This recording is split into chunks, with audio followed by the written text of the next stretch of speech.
வணக்கம். Alpha mind power சேனலுக்கு மிக்க மகிழ்ச்சியுடன் உங்களை வரவேற்கிறேன். கண்டிப்பாக நம்ம சேனலுக்கு சப்ஸ்கிரைப் பண்ணிக்கோங்க. இன்ட்ரெஸ்டிங்கான நிறைய டாபிக்ஸ் மனதை பற்றி வாழ்க்கையை பற்றி நம்ம பேசுகிறோம்.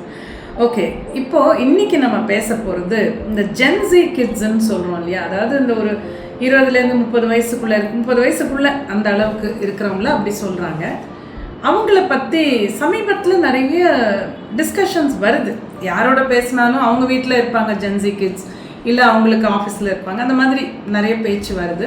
இப்போ நம்ம பேசுகிறது கொஞ்சம் ஒரு 50 வயசுக்கிட்ட அல்லது மேலே இருக்கிறவங்களோடன்னு வச்சுக்கோங்க. அவங்களுடைய பார்வை, அவங்களுடைய பிரச்சனை, அவங்களுடைய ஆதங்கம், இதை தான் நான் சொல்ல போகிறேன்.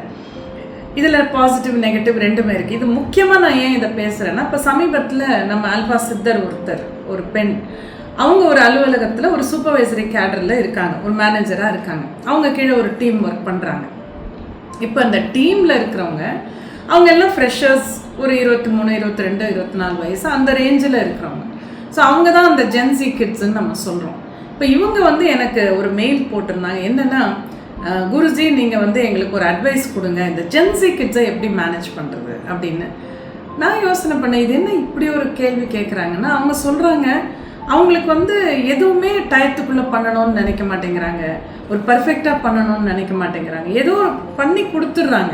திருப்பி நம்ம அதை சரி பண்ணி நமக்கு பிடிச்ச மாதிரி நம்ம அதை ப்ரெசென்ட் பண்ணுற அளவுக்கு கொண்டு வரத்துக்குள்ளே ரொம்ப போதும்னு ஆகுது. எப்படி இவங்களை வேலை செய்ய வைக்கிறதுன்னு எனக்கு புரியல. நானும் ரொம்ப நாளாக யோசிச்சுட்ருக்கேன். நான் என்ன பண்ணுறதுனே எனக்கு தெரியாமல் இன்னொருத்தர்கிட்ட அலுவலகத்தில் இன்னொரு டீம் மேனேஜர்கிட்ட பேசும்போது அவரும் அதே சொல்லியிருக்காரு. இவங்களை புரிஞ்சிக்கவே முடியல, எந்த வேலையும் சரியாக பண்ண மாட்டேங்கிறாங்க. அதாவது ரொம்ப ஈஸியாக எடுத்துக்கிறாங்க, அதோட சீரியஸ்னஸ் புரிய மாட்டேங்குது. இப்போ நம்ம ஒரு வேலையை செஞ்சு கொடுக்குறோன்னா இதில் தப்பே இருக்கக்கூடாது. நம்மளை பற்றி ஜட்ஜ் பண்ணுவாங்க, நம்ம எப்படி இதை பண்ணி கொடுக்குறோங்கிறத வச்சு தான் நம்மளை பாராட்டுவாங்க அல்லது திட்டுவாங்க. அதனால் பயந்து செய்வோம். இவங்க ஏன் அந்த ஒரு பயமோ சீரியஸ்னஸோ இல்லாமல் ஏதோ பண்ணி முடிச்சிட்டேன் அப்படிங்கிற மாதிரி பண்ணுறாங்க. ஒரு டைமுக்கு மேலே ஆஃபீஸில் உட்கார மாட்டேங்கிறாங்க. இன்றைக்கி அது ஒரு ட்ரெண்டு. 6 மணி ஆச்சுன்னா என் வேலை முடிஞ்சது, நான் போகிறேன்னு இந்த மாதிரி இன்றைக்கி புதுசாக வேலையில் சேர்றவங்க சில பேர் அப்படி ஒரு ட்ரெண்டை கொண்டு வராங்க. எப்படி இதை சமாளிக்கிறதுனே தெரியல, இந்த ஜென்ஸி கிட்ஸோட ரொம்ப பிரச்சனையாக இருக்குது அப்படின்னு இவங்க கேட்டாங்க. இப்போ இவங்களுக்கு ஏதாவது சொல்லணுன்னா நம்ம முதல்ல அதை பற்றி யார் என்னென்ன சொல்லியிருக்காங்களோ அதை எல்லாம் நம்ம மனசில் கொண்டு வந்தால் தான் முடியும்.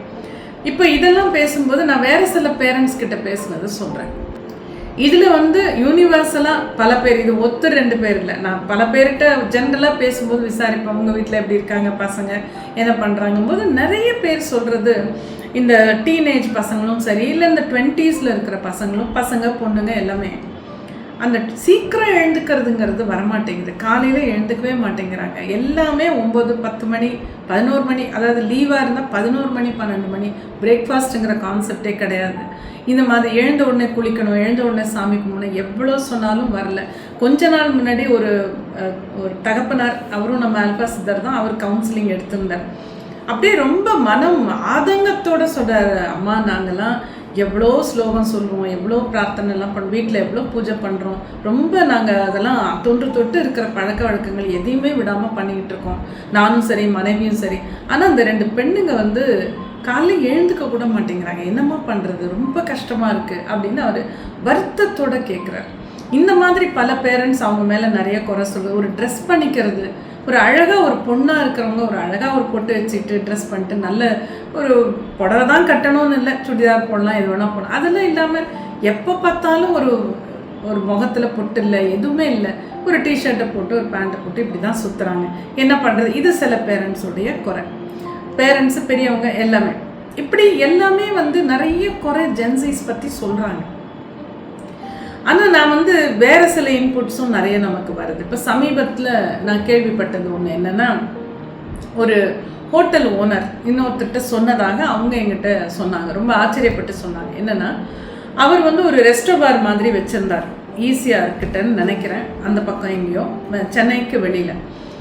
அப்போ அவர் ஏதோ ஒரு டிஸ்கஷனில் பேசும்போது இவங்கக்கிட்ட என்ன சொல்லியிருக்காருன்னா, முன்னெல்லாம் குடிக்கிறதுக்கு வருவாங்க, அந்த ரெஸ்டோபாருங்கிறது குடிக்கிற இடம் தான், அதனால் குடிக்க வருவாங்க செய்வாங்க. இப்போ யங்ஸ்டர்ஸ் இந்த ஜென்ஸீஸ் குடிக்க மாட்டேங்கிறாங்க, நிறைய பேர் குடிக்கிறதே இல்லை. அதனால் எனக்கு பிஸ்னஸ் ஓடாமல் அந்த ரெஸ்டோபாரை மாற்றி நான் காஃபி ஷாப்பாக மாற்றிட்டேன், இது எனக்கு பெட்டராக இருக்குதுன்னு சொல்லியிருக்காரு. இப்போ யோசிச்சு பாருங்க, இது எவ்வளோ நல்ல விஷயம். நம்ம குடிக்காமல் இருங்கன்னு நம்ம எவ்வளோ பெருசாக நம்ம சொல்ல வேண்டியிருக்கு. எல்லாருக்குமே அந்த பழக்கம் வந்துட்டா அப்புறம் மாற்ற முடியலன்னு கஷ்டப்படுறவங்க நிறைய பேர் இருக்காங்க. அதெல்லாம் நமக்கு தெரியும், அது எவ்வளோ ஒரு கஷ்டமான.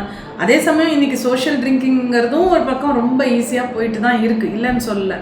பட் குடிக்கவே மாட்டேன்னு சொல்கிற ஜென்ஸீஸும் நிறைய இருக்காங்கன்னு இதுலேருந்து நம்ம தெரிஞ்சுக்க முடியுது. இது ஒரு பக்கம். இன்னொன்று இப்போ புதுசாக ஒரு ட்ரெண்ட் நீங்கள் பார்த்துருப்பீங்க, அந்த பஜன் ஜாமிங் அப்படிங்க. முதல்ல பஜன் கிளப்பிங்னாங்க, இப்போ பஜன் ஜாமிங். நானே சில வீடியோஸ் பார்த்து ரொம்ப சந்தோஷப்பட்டேன். நான் ஒரு வீடியோவில் கூட அதை பற்றி பேசியிருந்தேன். அதாவது இந்த யங்ஸ்டர்ஸ் மட்டும் இல்லை, அது எல்லா வயசுக்காரங்களும் ஒன்றா சேர்ந்துக்கிறாங்க. ஒரு பர்ஃபார்மர்ஸ் 2 பேர் 3 பேர் ஸ்டேஜில் இருக்காங்க. அவங்க பஜன்ஸ் பாடுறாங்க, கொஞ்சம் மியூசிக்லாம் வச்சுட்டு. அப்போ அவங்க பஜன்ஸ் அந்த ஹரே கிருஷ்ணா ஹரே ராமா இருக்கட்டும், இல்லை வேறு ஏதாவது சாங்ஸ் இருக்கட்டும், அவங்க நல்லா பாடும்போது இவங்கெல்லாம் மெய் மறந்து ஆடுறாங்க. மெய் மறந்து அப்படியே ஒரு அந்த ஜாமிங் சொல்கிறது கரெக்டாக தான் இருக்குது. அதை பார்க்கும்போது எவ்வளோ ஒரு டிவைன் எக்ஸ்பீரியன்ஸ். ஸோ இதில் கிடைக்கிற அந்த இன்டாக்சிகேஷனுங்கிறது குடித்தா கூட கண்டிப்பாக கிடைக்காது.